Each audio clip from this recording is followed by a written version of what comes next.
Lately, guys, I've been seeing a lot of news about the billionaires, or as we've come to know them as, the 1%. Let's face it, 2020 has been a pretty rough year for most people out there. I think it's safe to say, in one way or the other, we've all been affected by this pandemic. But depending on where you are financially, this might have just been the best year you've ever had. Mass job loss, record unemployment, viruses, riots, economic fallout. You get the picture. Amid the COVID pandemic, we saw unemployment rates rise to levels we haven't seen since the Great Depression. For example, Jeff Bezos from Amazon's net worth grew $48 billion. The founder of the video conferencing platform Zoom grew his net worth by $2.5 billion. Facebook CEO Mark Zuckerberg grew his net worth during the pandemic by $9 billion. And former Microsoft CEO Steve Ballmer grew his net worth by $15.7 billion in just the last few months. Guys, I could go on and on with more billionaire examples, but I think you get the point. Before we get started, guys, smash that like button for me and click that notification bell, as I'm going to be posting videos on here quite often. Now let's get into it. Are these industry giants just in the right place at the right time? While that statement's not false, it's not entirely true either. In fact, in total, American billionaires' net worth grew $637 billion during this pandemic. And with more lockdowns on the way, guys, the garden looks greener than ever for the 1%. So let's get back to the average American. What does this mean for us? Since March of 2020, over 40 million Americans have filed for unemployment. People are running out of money and time waiting on the next round of stimulus. And with everything that's going on, who knows when that's going to come? In March of 2020, when the mass unemployment hit due to the pandemic, March 18th, 2020 saw a 37% drop in the stock market. So this begs the question, how are the rich getting richer? Well, I believe that there's two main reasons why this is occurring. How are the rich getting richer?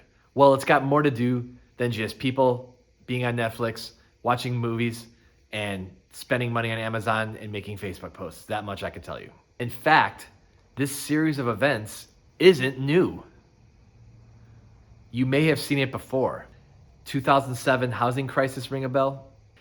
In 2008, home prices fell 21%. 3.1 million homes were foreclosed on. The stock market tanked over 50%. By the end of 2009, 8.8 million Americans were unemployed. The effects were felt for pretty much the last decade. I could tell you where I lived in Las Vegas, we saw record amounts of foreclosures going on. There was a huge squatting epidemic that literally took years to get rid of. Homes that were in 2006 worth, say, $300,000, $350,000 were literally selling for $90,000, almost pennies on the dollar. It was crazy. If you were sitting on a mountain of cash, you had a free-for-all like you've never seen. From 2009 to 2012, the income of your average American, the 99%, only grew 0.4%. During that same span of time, the 1% grew their wealth by a whopping 31.4%. I believe this scenario happened for two reasons. First, in 2008, the Emergency Economic Stabilization Act was signed into law, creating $700 billion to purchase devalued assets from banks. Where did this $700 billion come from? No one really knows. But if I had to guess, Ben Bernanke authorized the Fed to print more money, further devaluing the US dollar in the Forex markets and decreasing the purchasing power of everyday Americans. For that same year, Obama directed another $75 billion in funds from TARP. TARP, if you don't know, is a Troubled Asset Relief Program. It's designed to help reduce interest payments for homeowners. I'll put a link in the description to these two below. Still, despite this, homeowners received only a fraction of the relief that banks and corporations got. So again, the average American got the short end of the stick.